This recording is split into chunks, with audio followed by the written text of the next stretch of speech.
Welcome to How Not to DM. I'm your host, Derek. Thanks for joining me on my quest to interview the very best Dungeon Masters on this plane of existence. Johnny plays fullback for the Cleveland Browns in the National Football League. By day, he's weightlifting, memorizing plays, and conditioning himself for the rigors of professional football.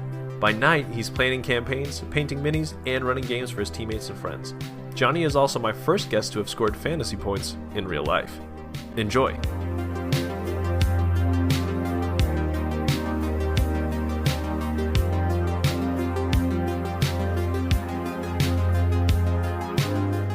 Yeah, so I'm Johnny Stanton. I am a fullback for the Cleveland Browns. I got into playing DandD for when I was in college. I was a big comic book nerd and reached out to some of the people over the comic book store and asked, like, hey, do you guys play Dungeons & Dragons here?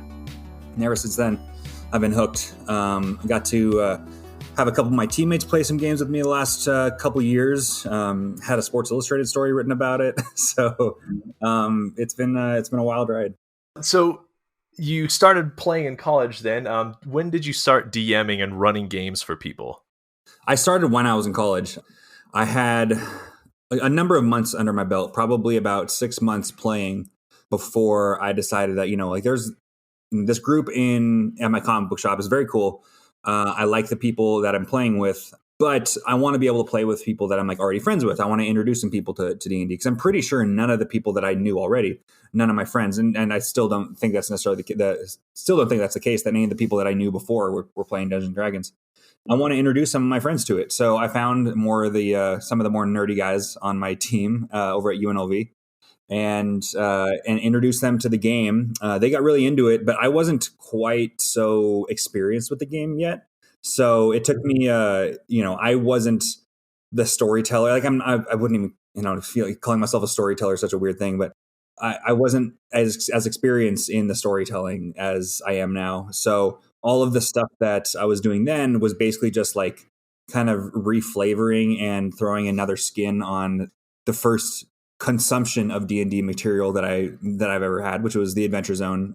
Yeah, after listening to all that, I kind of I can do it in this different weird way where it's, rather than all getting all these different items, it's like these 4 stones and they represent the, it was all very meta. I was trying to have them represent the alignment chart. And then the whole thing at the end was going to be that it didn't matter. Like alignment doesn't matter in D&D.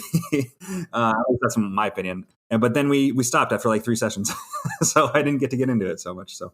It's funny that you say you started off and you're like, I don't think I'm a good storyteller, so I'm just going to reskin what I've gotten from the Adventure Zone because, plot twist, that's like what every DM does is they just take everything that they see and they reskin it and you just kind of combine it in new weird ways. So you were ahead of your time. It's a good way to get started is to do something that your players don't know. And then when you present it to them, they will have no idea what it is. And it's new. Yeah, until they watch the original material. You've been DMing since college, so you've had a few games under your belt. What are some of the biggest mistakes you feel like you've made as a DM? And what are some of the lessons you've kind of learned from those mistakes?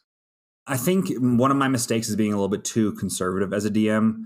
The main group that I run games for right now is my girlfriend's family. It's my girlfriend, Maddie, her 2 brothers, and one of her brother's girlfriends. Mm-hmm. And I always end up coming out of combat feeling like I'm too easy on them. And that's something that I want to get better at.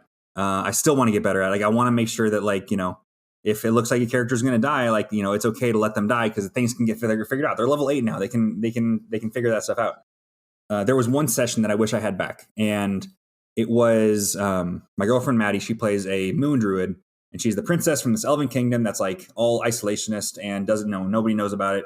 But she's supposed to be the next in line to be the high sage for her country, and the immediate high sage, when she came back to her nation for the first time, the reigning high sage was really hard on her. And what was tough was I didn't do enough to communicate the relationship between the character and their backstory. I would try to get it out what's the relationship with your dad? What's the relationship with your sisters? That kind of thing. But I don't think I did enough to actually talk about what I felt like was the character that I had that they were going to have the most interaction with. This high sage is going to be their mentor and really introduce them. But I ended up starting it out, at least, was going to be really hard on her. And Maddie ended up kind of shutting down a little bit during that because it was like that's not the relationship that I thought we had. And it was kind of the relationship that I had built up in my head, and like, oh, this would be really cool, but I didn't do enough to communicate to her like what that was. And like, what's hard is balancing as a DM what I want to keep secret from my party members and balancing what to actually communicate to them beforehand to not blindside them. Information or with certain relationships, there is now, miscommunication there where they're expecting one thing in where they feel like they have a lot of agency towards their backstory. It's the one thing that they have the most agency towards. And now that I've learned that, I don't want to take that away from them and have something happen, especially in relationships where they weren't expecting it. Yeah, that is such good advice. And I don't think anyone has given that as advice yet on the show. So props for being the first one to bring it up. But yeah, I think that you hit a lot of good points there, like setting expectations, but also like individually with the players, not necessarily in like your session 0 in front of everybody, but kind of determining what their specific relationships are like, or what kind of their specific goals are that might not be affected by the other players, and making sure that you're on the same page. Sounds like a very good lesson you learned there. Yeah, no, it's definitely something I'm going to worry about more in the future. All right, on the flip side then, what are some of your favorite memories of games? And it could be as a player or as a DM, memories of improv, combat, just really great moments that you all still talk about. As a DM, one of my favorite moments, and I think one of the things that I would give as advice, like, I was able to give advice for what not to do, but something that I would say to do is, especially when you're working with new players, make sure that you're reminding them of something that they might not be remembering about their character, whether it's a mechanic or something in their backstory or something like that, that will lead to a cool moment. For example, my party for helping save this town was gifted a house. What they didn't know is that the house was gifted to them because nobody was living in it because it was haunted. So after realizing the house is haunted, they end up finding the secret basement. And within the secret basement is a Bodak. Now, Bodaks are like severely they're undervalued with their challenge rating because they do a lot of damage with their sight. I forget if it's damage or they just go straight unconscious. But it is like if you fail a Constitution saving throw by just looking at them, you end up getting really screwed. So they're really having a tough time hitting it. It actually hits pretty hard with its melee attacks. Yeah, and it ends up locking itself in the closet. One, it's ready. I decided it's going to ready an action and hit whoever walks into this closet, and whoever goes in there is going to have to look at it to hit, right? Or they're rolling a disadvantage. We had a paladin in our group at that time who took blind fighting as their fighting style, which was new to, I think it was Tasha's, and it never comes up. Blind fighting never comes up. Like, I think I decided to allow them to not hit with disadvantage when they were fighting. I'm blanking on it. The Displacer Beast. I decided they'd be able to use it for hitting without disadvantage on a Displacer Beast. And I remembered when the Bodak was in the closet to this paladin who was like one of the last people standing in the fight. I said, "Hey, I want to remind you have blind fighting right now. You don't have to look at this thing to hit it. If you run in there with your eyes closed, you're going to be able to hit it without looking at it, and it's not going to be able to have its sight effect on you."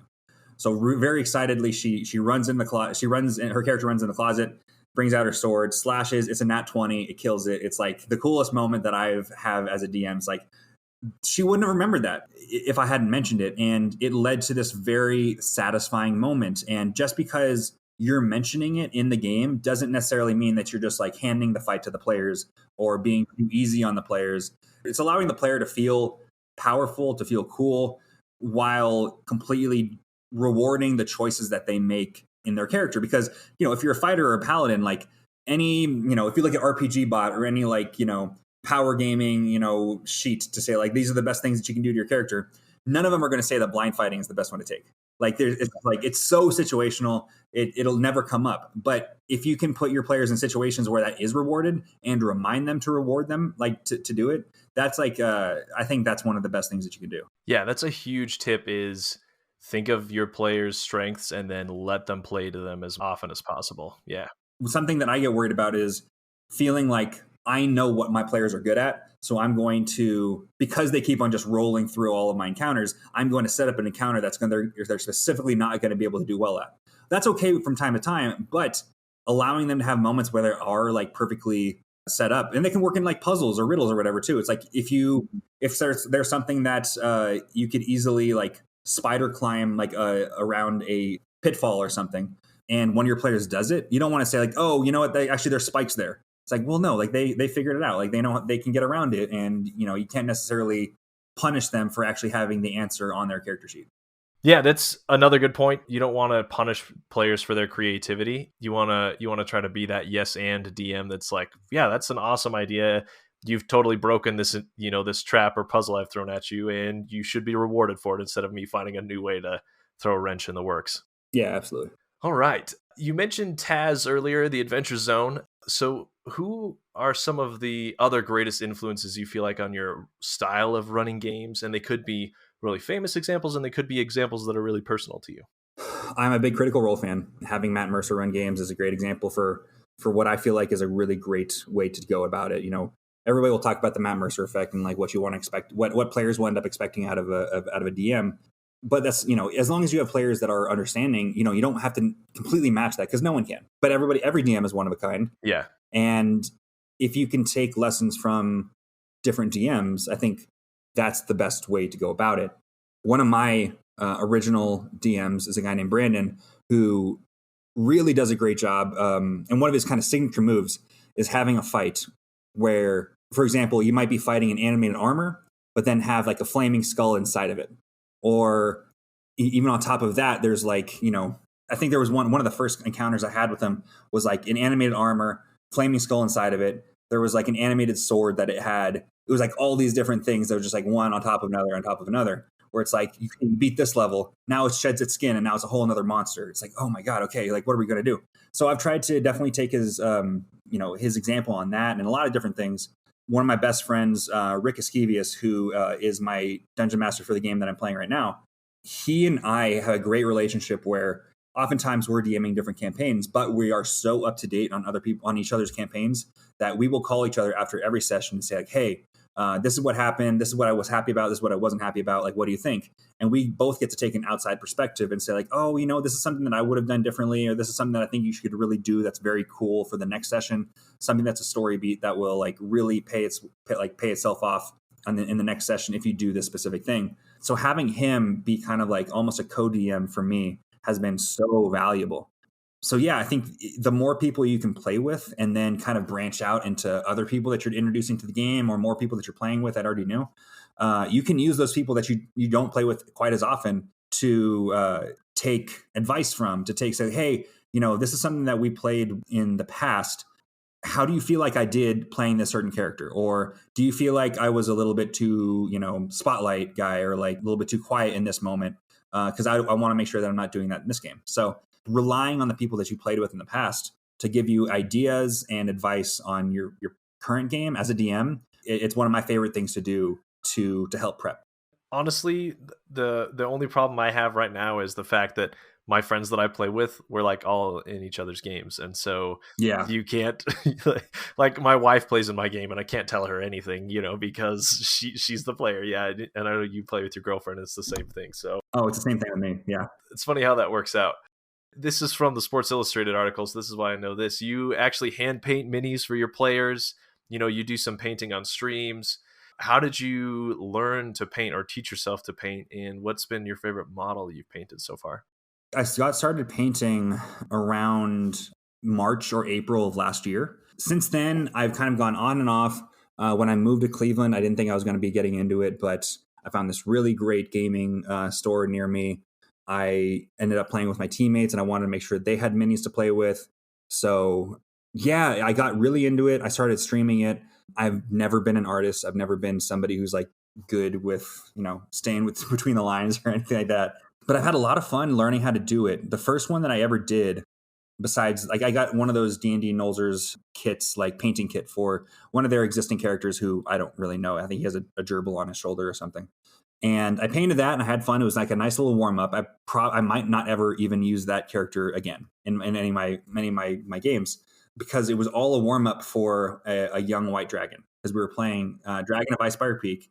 And that was going to be like, I thought like, okay, if there's ever a time to paint a mini, it's for the first big boss of their campaign. So I painted it, and I felt like, okay, it's a white dragon. It's already starting off this very light shade of gray. It won't be too hard, and it wasn't like the hardest thing in the world. But I got really into getting the shades of it. I ended up watching, and I think everybody should do this. At least when they're starting, I ended up watching a tutorial on like how to paint a white dragon, and I got this great idea from the video that I was watching where rather than just make it all white, maybe throw some like blue shade in there somewhere, which I did. Really get some purples in there, even some oranges in there. There was a great cool thing that I did that I added some like purple, blue, and orange kind of sunset, kind of like a fade at the very edges of the wings that really brought a lot of color into it and made it not so monotonous. That's probably the one that I'm the most proud of. There are some other ones that I'm really proud of. There's this bone golem that I painted that I really loved, and it wasn't too hard, but I got to spend a lot of time on it, and it was really cool. I just streamed tonight painting this earth elemental that I'm actually very happy about. The first time I've done any kind of grass effects on the base, but I'm really happy with how it turned out. And now it's time for some fantasy football. For those of you outside the US, fantasy football is basically a way for you and your friends to kind of draft quote unquote players who are in the league. And then however many points they score during the week, you add those totals up and you face head to head with your friends, and whoever has the most points wins. It's kind of just like a fun way to get into the games. With that explanation out of the way, I thought it'd be fun for us to make our fantasy football. So there's a new formed league that's coming up. It's the Neverwinter Football League. Which, by the way, when I was doing a little bit of prep for this, I decided if we weren't just going straight Neverwinter, I thought we could throw maybe like Waterdeep. I could be the Waterdeep team. You could be like the Neverwinter team. Oh, yeah, for sure. I was thinking the Neverwinter Nightmares versus the Waterdeep Wyverns. Ooh. If you want to, I'll happily be the Waterdeep Wyverns. Yeah, it could be like a flaming horse logo, and your wyvern could be like the dragon from below or something. That's sweet. I love it. And so Johnny and I have been asked to coach, and we are scouting out for players with some race and class combinations and kind of give a reason why we think they'd be good at that position. So I'm gonna bring up the race page on so I can have like the whole list of everything. Yeah, there you go. I pulled from kind of a few more standard races just because those are the ones I'm more familiar with, but I'm sure we could get wild with this. All right, so quarterbacking for my team, I decided to go find myself a halfling divination wizard. And the reason why is, number one, I think a halfling playing quarterback would be cool, kind of getting Russell Wilson vibes from this, quick and sneaky, but also halflings are lucky, and so they can't roll nat ones, and then divination wizards can see the future and roll a few dice every day. And so I think it'd be cool to have a quarterback who can see the rush coming and see the defensive packages coming and know how to deal with them before it even happens. So that's my quarterback pick. What about you? I like that. And I like the you get a little bit of extra dexterity in there if you're playing the more standard rules where they have the racial bonuses. You definitely it's like a good, smart, outside the pocket quarterback, which I think is a great idea. So I think getting somebody who can also be the face of the franchise, somebody who is a good representative for your team, is important in having a quarterback. So I'm going to go with a half elf Oath of Glory paladin, somebody who you can have. The quarterback will always take the majority of the credit for when you're doing well, and will always take the majority of the blame for when you're doing bad. So if you can have somebody who can really kind of upsell the rest of your team and can really be charismatic in front of the camera, it can ease the bad times. It can really promote the good times for your team. So that's why I'm going to go with a half elf Oath of Glory paladin. I love it. I can see their hair flowing in the wind right now at the presser. Oh yeah. Next up, for my running back, my tailback, I picked a Tabaxi Rogue. And the reason I picked a Tabaxi is because they are very quick and they have some extra movement there. And I picked a Rogue because they can use some of their bonus actions to dash, to disengage, to dodge, that kind of stuff. So I think that having a really tricksy running back like that who can get themselves out of sticky situations would be really beneficial. See the holes, be able to get around and dodge some tackles on the way. I think it's a great choice. Yeah. I might have a similar choice further down on my list. For a running back, I'm looking at the D&D Beyond Races page right now because I think both of these could be good choices for different reasons, or actually kind of for similar reasons. A centaur, I think, would be a good choice. I think it'd be, having a strong running back is really important to be able to burst through the line, especially on goal line, short yardage packages. I'm liking that. I was also thinking Minotaur. I think a Minotaur is a little bit better for like maybe a linebacker hitting hard in the backfield. I know we're just doing offense right now, but let me think for a race. All right, then I'm going to go with a Centaur Rogue, which I feel like might be one of the first times that's ever gone together. But a Centaur Rogue, you'd be able to get that dash bonus action, slippery, having a horse. The best running backs I think are the really big, strong running backs who can slip through tackles. Like how is the guy that big moving so fluidly and slippery? So if you can get a Centaur Rogue, I think that'd be a pretty good one. Like maybe like a Thief Rogue or Swashbuckler. It could be like never make a one-on-one tackle. Like Derrick Henry, but if he had 4 legs. Yeah, exactly. Yeah, you don't want to tackle that. Nope, I do not. All right, next up, fullback, which is your position. I wanted to make sure I did you justice. I know you're a lot taller than this, but I chose Dwarf Fighter. So I'm thinking Dwarf Fighter because they've got that second wind, so they got extra stamina. They have a little bit of wisdom boost, so they can be really smart with their blocking and that kind of thing. And then they can also do a couple of extra attacks if they've got more than one person they need to block and deal with during the play.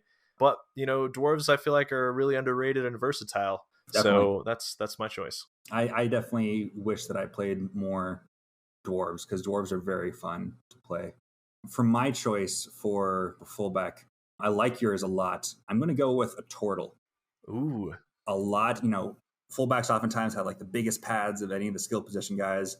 You have that hard shell armor. You're going to need it for the hits that you're laying out. And I'm going to actually go with a barbarian, and I'm going to go with a Path of the Berserker barbarian because we like to hit hard. I was thinking about maybe Battle Rager, but if you're a turtle, you're not going to have really that spiked armor, unless you hammer some spikes in there, which actually be pretty cool idea for a character. That would be cool. If the Path of the Battle Rager wasn't such a bad subclass. So yeah, I'm going to go with Turtle Path of the Berserker Barbarian. Sweet, I love it. All right, next up, tight end. For my tight end, I chose a Goliath Barbarian. Barbarian for the obvious reasons: big, strong, fast, can rage. And I think I chose Goliath because they're huge, really tall, easy target for the end zone or for coming across the middle. Great for short yardage situations, but they can also move fast enough to get down the field if you're trying to throw it longer. So yeah, that's my choice. For mine, I'm going to go with a little bit of an interesting choice here. In my opinion, I'm going to go with a bugbear. Now, I'm going with bugbear because one of the best things about bugbear is they have that long-limbed feature. Ooh. You get extra 5 feet to your range. You want your tight ends to be big, long, high catch radius guys who can really, make their presence known in the middle of the field. You're never going to get the biggest hit on tight end because they're just too tough. And I'm going to go with a ranger because I think rangers have a lot of versatility to them. They're casters. They can be melee characters. They can be ranged characters. A tight end has to be versatile. You have to be able to block with as good as an O lineman. You have to be able to catch as good as a receiver. I'm going to go with a monster slayer ranger because you're dealing with the big DNs there when you're blocking, and those guys are monsters, and you have to be able to deal with the monsters, and you got to be a monster slayer. Yeah, speaking of monster slayers, we'll talk about that in a little bit when we talk about one of your games you played recently, but football games, not D&D games. But yeah, all right. Next up is the receivers. My first one is an Air Genasi Druid because they can shapeshift, and then Air Genasis get a bunch of extra stuff just because of where they're from. So I feel like you could shapeshift and get really far away. You could fly up and be an easy target away from the defense. And I think Druids have a lot of wisdom as well, knowing how to get open and being able to use some of their spells to entangle the defensive backs they're up against and get open. I love it. I'm going to go with Tabaxi here because as important as speed is to a running back, to a receiver, it's even more so to be able to outrun the best corners who are really the fastest guys in the field. I'm going to go with a Tabaxi, and I'm going to go with Monk because you get even more speed than a rogue does. You get that step in the wind, you get that extra movement speed, you get to double that movement with your tabaxi. I think somebody's done the math where if you play a tabaxi monk, you can end up like breaking the speed of sound if you have a wizard helping you. So it's pretty ridiculous. I'm going to go with the downfield threat of the tabaxi monk. And the other thing with the monk, you get the deflect missiles, and if you roll high enough, you get to catch it. So that's what I'm going to go with. Yeah, you could also use patient defense and break some tackles. Yeah, that's awesome. All right, my last receiver is going to be an Aasimar cleric, and I'm thinking probably Tempest cleric. At higher levels, they can get wings in general, but Aasimars also have wings on their back, so they can fly. And then Tempest clerics would be awesome because you could use some of your thunder and lightning abilities to get rid of defenders and to stun people that you're up against, and strike lightning from the sky when you score a touchdown as a celebration. So that'd be pretty sweet. That'd be a pretty sweet celebration. Yeah, it would. All right, for my last choice, I'm going to go with an Aarakocra College of Glamour Bard. Just throw it up to the guy. He's going to catch it. He's going to, you got the flying speed. You're going to be able to go up and catch that thing. High dexterity. You're going to do fine with an Aarakocra at receiver. But I feel like that's too easy of a choice. I decided what you want for your receivers is to be great route runners. You want them to be deceptive in that route running. And who's a better deceiver than a bard? And when your receiver is oftentimes, if your quarterback's not the face of the franchise, oftentimes it's the receiver. He's the guy who ends up, if you're the TO, the Chad Johnsons of the world, you're kind of in front of the camera of a lot. You end up being, considered like the pretty guy on the team. Got to go with the College of Glamour Bard to be able to really talk a lot in front of the camera. But you're kind of there also to be a pretty face for the media, and you got to have those deceptive route running abilities, and a bard will get you there. When you said College of Glamour, I immediately thought of Chad Johnson and exactly. Tio. That's so funny. Yeah. Oh, they definitely have the reputations. All right, sweet. So I think it'll be a really good season. Looking forward to when we match up against each other. Go Wyverns. Okay, so next let's talk about October 21st. So this is a big day for two reasons. Number one, because it was the kickoff of Critical Role Season 3. And number two, because it was your game against the Broncos, which was a big game for you. So you talked about running or blocking monsters. And speaking of which, Von Miller was still on the Broncos team at that time. So you were up against Von Miller and Bradley Chubb. So you were blocking those guys, and you ran the ball a couple times against those guys. What was that like? It was a lot of fun. I remember very specifically, I'll probably never forget this. The game didn't start off like perfectly for me because I think it was the first quarter, I ended up having a false start penalty. And it's a little bit arguable because I think the defense went offsides first, but I didn't sell it enough, to be honest. What happened was play was set up so that I was the second man in motion. Receiver motion does the motion. I'm actually in a tight end position with my hand in the ground. And the second time he calls for motion, it's going to be me. And I move over to the backfield. And I know that the play is also on the second hard count. So it's a hard count. We're trying to get them to be offsides, which they did. But on that play, I'm supposed to be blocking Von Miller. I'm supposed to cut Von Miller. Oh, man. And my focus is like, okay, I'm thinking about three things. Prioritize them how you think you should. It's I'm the second man in motion. It's on two, and I'm blocking Von Miller. So it's like you can imagine what's the forefront of my mind. Yeah. And I end up making a mistake. I false start, curse myself as I run off the field. I'm very, very glad that the rest of the game went the way it did, or else I feel like that would have been the most memorable thing that happened in my game. But yeah, that night was awesome. It's funny. I actually bought tickets to a theater showing here in Cleveland weeks before for the Critical Role thing. We're on the east time zone. It's not going to finish until 2:00. I'm thinking like, okay, my Friday practice is going to I'll go there for like an hour and a half or something like that. Get home, be able to sleep, enough to be able to have practice on time.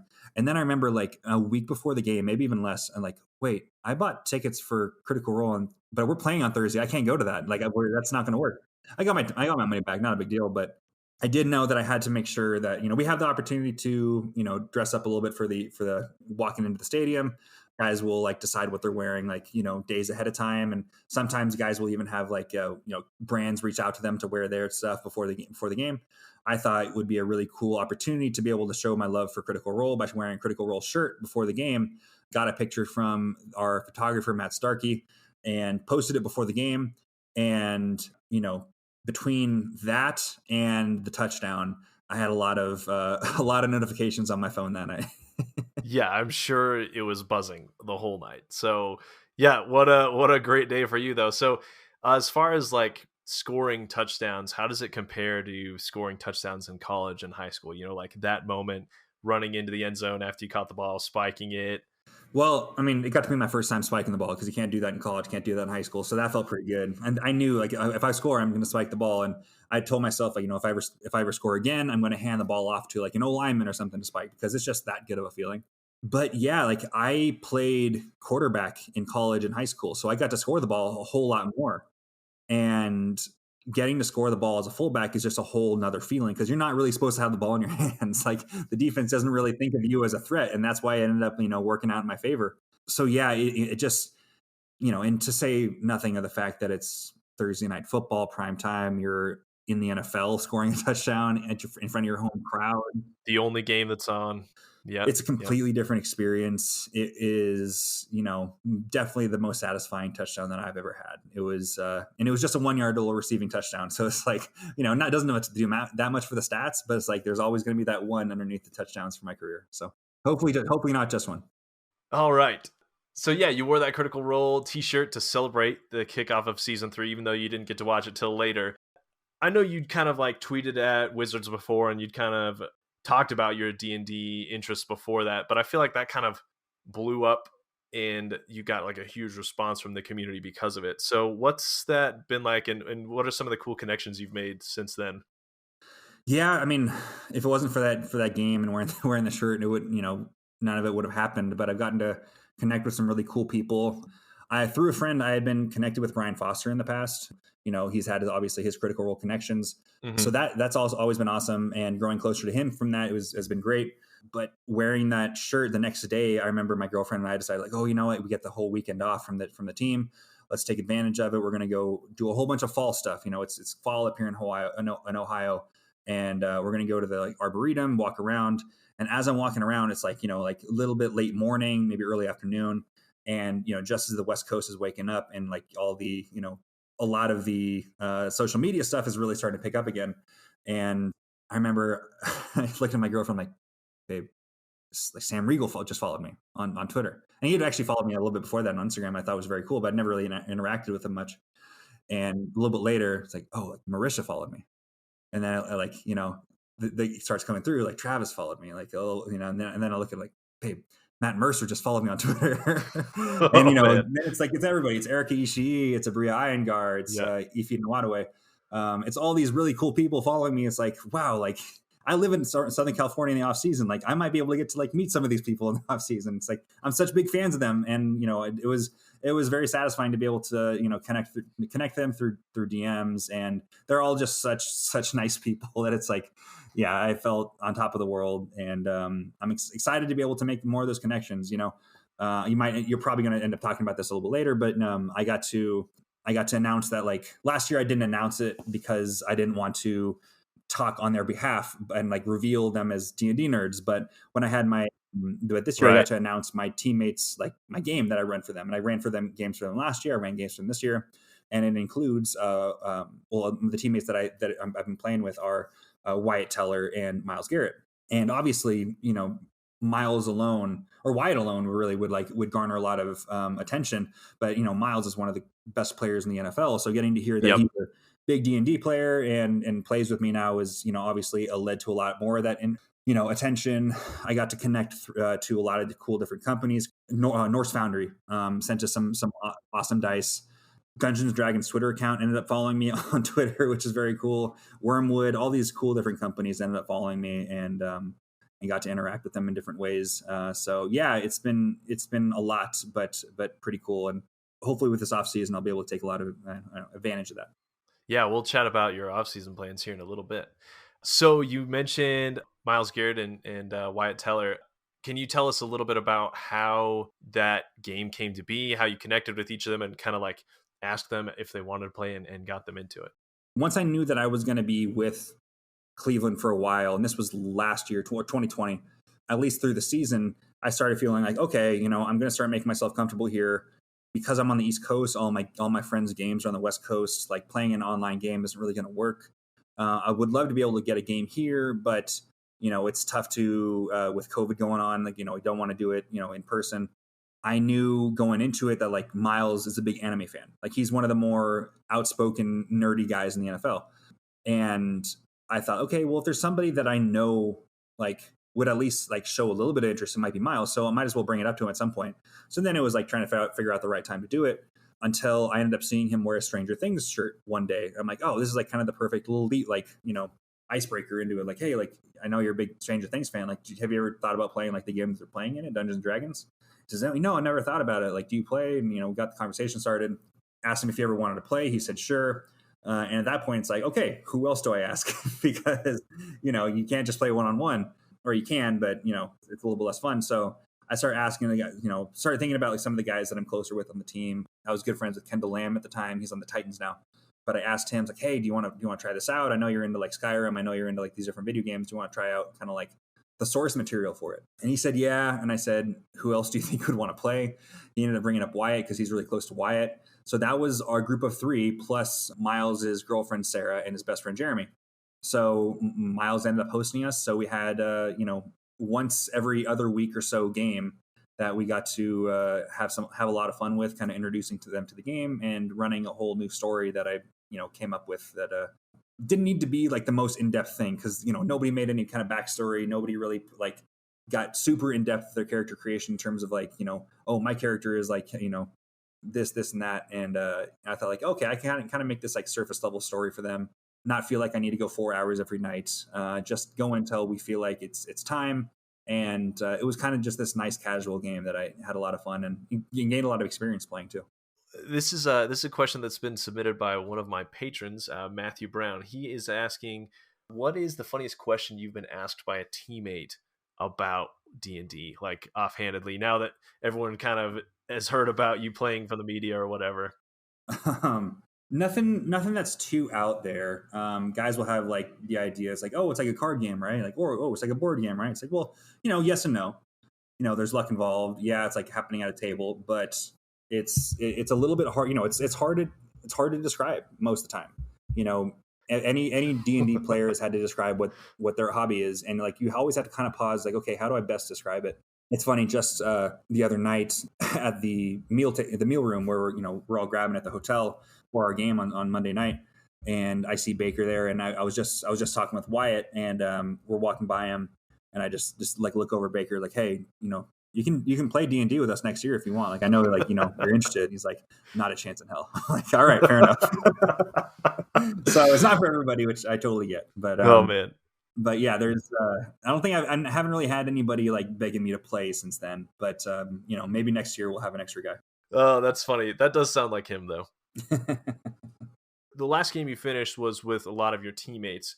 Do you find that they like the tactics of the game, or do they prefer the kind of role playing and the exploration aspect? Because football is a very tactical game, a lot of X's and O's, a lot of figuring out who matches up with who, where everybody goes, what everybody does.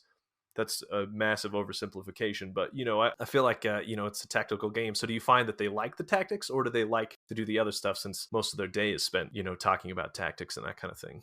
They do like the tactical part of it, but that's definitely not what draws them to the game. They like feeling like they had the most efficient turn. I was able to get 3 attacks off, and like this guy was the one who was lowest health, so I attacked him first, blah blah blah.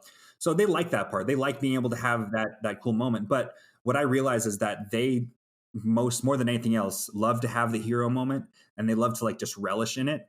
And just that's where they really get the most role play out of them, because they start to describe, like, especially Jeremy and Miles, who are like the biggest anime fans at the table, and Wyatt just because he's like the biggest ham at the table. They love to like describe like how they slice the guy through down the middle, or like stab him behind the back and blah blah blah. That's where I feel like they get the most excited, the most interest from the game is when they get to like roll that natural 20 and really relish in like the moment where they get to kill the monster. All right, you mentioned this a little bit earlier, but Jamal Williams, Myles Garrett, a few other guys really big into anime in the league. Bobby Wagner, he's a Utah State grad, so I got to mention him. Big into Teenage Mutant Ninja Turtles. There seem to be a lot of kind of nerdy interest in NFL players these days, and pro athletes in general, maybe more so than like 10 to 15 years ago when I was a kid watching it. What do you feel like has changed between then and now, and what makes these hobbies more accessible and accepted by pro athletes? I think it's definitely more of a reflection of society as a whole. You know, like people 5 years ago didn't know a thing about Dungeons and Dragons, and at least now they have like a little bit of an idea because, you know, there's a multi-million-dollar movie that's coming out, and then, you know, whenever that's coming out, it's being filmed, I think, right now. At least there's like, it's in the collective consciousness, at least to an extent, where it wasn't necessarily the case 5 to 10 years ago. But in terms of football itself, I think the celebration of the individual is definitely more focused in the NFL now. You know, everybody loves to get to know the player more, and being able to share that, like myself, being able to share that with fans, with, you know, communities and stuff like that is very satisfying for me. But I just think that it's generally like a reflection of the world itself. More people are getting into DandD. It only makes sense that more athletes are getting into DandD. More people are accepting anime as this like really cool art form. It's really cool media. It only makes sense that players get to talk about it more. It's not that there were any less, you know, anime fans in the NFL necessarily like 10 years ago. It's just that they get to talk about it more because it's not considered like, you know, this lame thing quite as much. Yeah, I think that's a good answer. And you brought up some points that I hadn't thought about either, so I love it. So you were talking about the offseason. That's coming up for the NFL. Next week is kind of the last week of the regular season, and then it goes on to the playoffs. So a lot of teams are going to start having some time off here in the next few weeks. So what fun games or projects do you have planned for the offseason? You mentioned you've got a game with your girlfriend and your girlfriend's family, so I'm sure that'll keep going. But yeah, what else do you have up your sleeve for this time you get off? I'm definitely hoping to get into more games. I'm really excited to be able to finally get like, you know, possibility of having an in-person game as a player with, you know, my old DandD buddies, Brandon, Rick, those guys. I'm definitely excited to be able to start running my game again because that time difference just wasn't making it, you know, viable as a weekly thing. I have 5 months worth of ideas that I've just been stewing over and try to make the best possible. And now I'm finally able to like start acting on them. I'm planning on recording the Dungeons and Dragons podcast that they invited me to do so this year, and I think I'm going to be doing that in March. Dragon Talk, is that Dragon the Talk? one? Yes. Yeah, cool, with Greg Tito. Yeah. So I'm really excited to be able to do that, and you know, anything else that comes my way, streamed games, I'm always open to. Yeah, I'm excited to meet and play with some of the really cool people that I'm, you know, huge fans of. Yeah, I'm excited to see what you can work up when you move. Or are you going to go back home to SoCal? I am. Yeah, I'm going back to California after the season's over. Cool. So yeah, you'll be, like you said, you'll be in close proximity. Something might be brewing. Could be really fun. Okay, the second to last question I like to ask everybody, just kind of to wind down, is your parting words of wisdom and encouragement. So this is to new DMs, to old jaded DMs. This is to, you know, anybody that is out there. You know, what's your best advice that you've gotten before about running games and making it fun, and making it fun for yourself too? In terms of making it fun, that's the whole point of playing, right? Like, it's a storytelling outlet, but it's in order to have fun with you and your friends.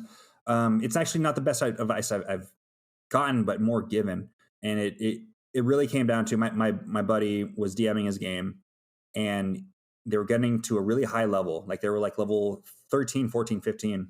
And he was getting really frustrated. He's like, I don't like high level in D&D. Like, I think that we should end the campaign now. Like, I'm not satisfied with it. It's like, look, you've been playing D&D like once or twice a week for the past 8 months.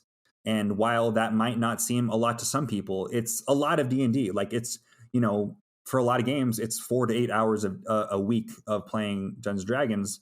And if it ever becomes something that isn't really satisfying and fun to you, you should take a break. You shouldn't feel like it's a job where, like, you know, DMs put so much on their own plate, and they take so much of other people's enjoyments on their own shoulders that it's really easy to get burnt out. And that doesn't necessarily mean it's like, okay, well, it's time to just end this campaign because I'm not handling it anymore. Like you're gonna want to finish that story in the long run. You're gonna want to have that satisfaction of having the campaign finish.